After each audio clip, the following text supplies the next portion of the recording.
어제 조치의 진전성과 관련돼서 논란이 일고 있는 대목은 또 있습니다. 이 비례대표 의원 같은 경우는 탈당을 하게 되면 배지가 날아가기 때문에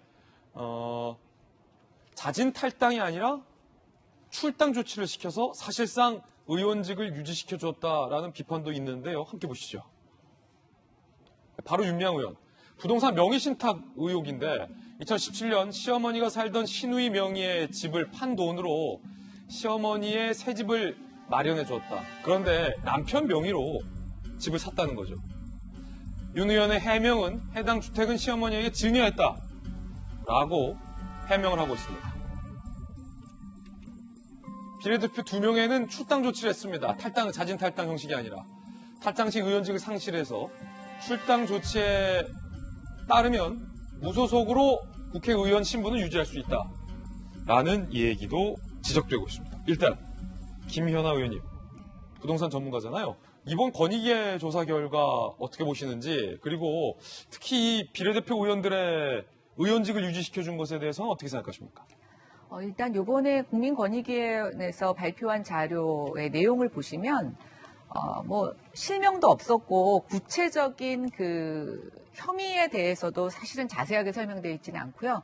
유형으로만 구분되어 있는데 좀 살펴보시면 기존에 언론에서 언급됐던 의원들이 6명입니다. 그리고 추가로 혐의가 이제 있다고 지적한 의원이 다시 6명인데 그중에 또 상당 부분이 농지법 위반입니다. 근데 농지법 위반은 지금 좀 굉장히 아주 오묘한 그런 상황에 놓여 있는데요. 대통령 사저도 농지법에 걸려 있고 또 농지법이라는 게 어떻게 운용하느냐에 따라서 일반적인 관행일 수도 있고 그냥 법을 어긴 상태로 지금 우리가 계속 지내고 있는 그런 상황일 수도 있는데 과연 이 농지법 위반이라는 게 그동안 국민들이 갖고 있었던 특히 국회의원들에게 갖고 있었던 의구심의 결정적인 내용일까라는 생각이 들고요. 또 그 합수본에서 국회의원들 조사한 그 숫자를 보니까 제가 한 13명 정도 되더라고요. 권익위가 너무 적게 내기는 조금 아까 실질적인 조사 권한이 없다 보니까 더 명확하게 조사할 수는 없었을 텐데 그래서 저는 조금 어느 정도 숫자를 맞추기 위해서 무리하게 농지법까지 가져온 게 아닌가라는 생각이 들고 권익위의 조사에 일단은 좀 의문이 든다는 말씀. 네, 두 번째는 과연 그 탈당 권유가 실질적으로 징계성이 있는가라는 생각입니다.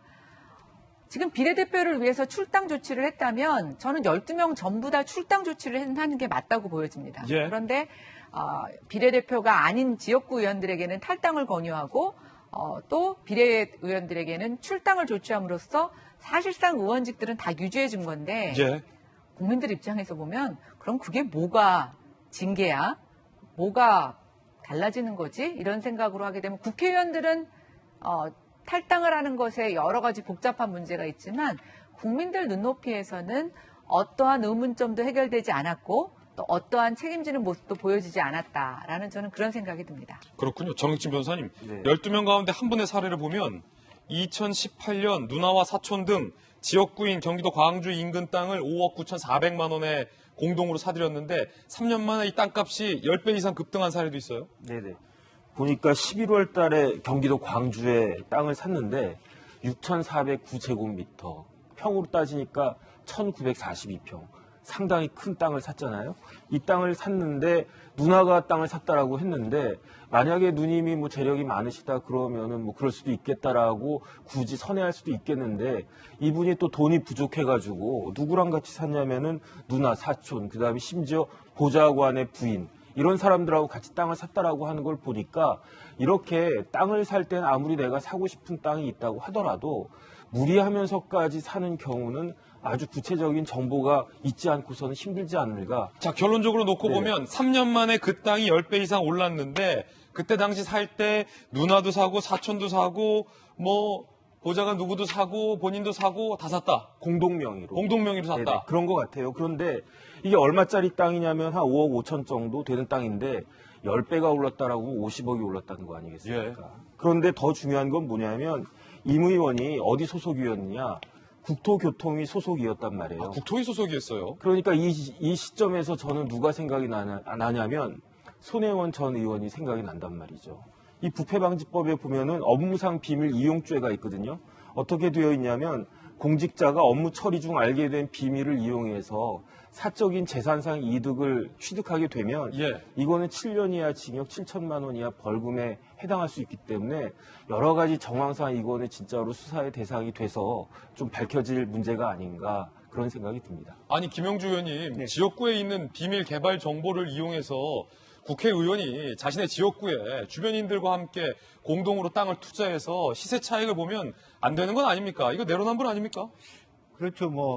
당연히 실제적으로 본 어떤 정보를 이용하면 그 자체가 안 되고 또 실제적으로 그런 것을 기본적으로는 만약 그런 이용을 한다 하더라도 본인까지 연관해가지고 그걸 하는 건 사실은 절대로 있어서는 안 되는 일인데 만에 하나 정보를 알았다 하더라도 건너서 옆에 사람이 들어서 그걸 한다라고 하는 건 뭐라고 할 수 없지만 그것도 부적절하죠. 이제 그런데 실제로 의원 스스로가 가족들과 또 보좌관들 가족까지 친인척까지 포함해서 땅을 샀다라고 하면 상당히 크게 비판받아 마땅하다 그렇게 생각이 들고요.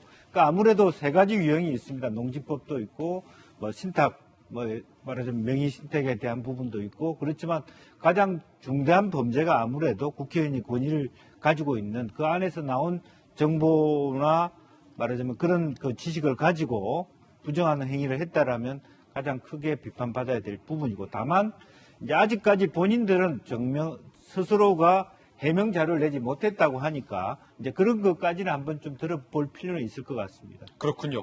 자, 야당에서는 이거 야당 압박욕이 아니냐라는 의혹도 제기됐습니다.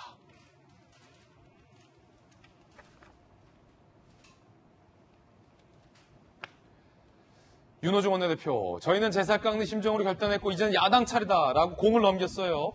자, 일각에서는 야당에 대한 압박, 윤석열 전 검찰총장 겨냥한 사전 정치 작업이라는 관측, 예컨대 장모의 부동산 투기 의혹, 대선 국면에서 집중 공략할 가능성까지도 현재 제기되고 있는 상황입니다. 국민의힘의 이야기 한번 들어보시죠. 저희 국민의힘은 지난 3월에 102명 전원이 부동산 전수조사에 대한 동의를 한 바가 있습니다. 권력으로부터 독립된 감사원의 조사를 받겠다라는 입장이 정해졌고요. 국민권익위의 조사에 대해서는 저희들 입장에서는 셀프용 그리고 면피용 조사할 수밖에 없다. 민주당도 본질을 흐리기를 하지 마시고 감사원에 같이 받자. 할당이나 출당이 하나의 그냥 쇼라고 봅니다. 자, 그러자 민주당의 입장도 나왔습니다. 함께 보시죠. 국민의힘은 감사원 감사 운운하는 꼼수로 시간 끌기를 중단하고 부동산 투기 의혹과 관련한 의원 전수조사를 즉각 실시할 것을 촉구합니다. 불이익과 손해를 감수하고 전수조사를 실시한 민주당의 감나라 변화라 할 자격이 있는지 스스로 자문해 보시기 바랍니다.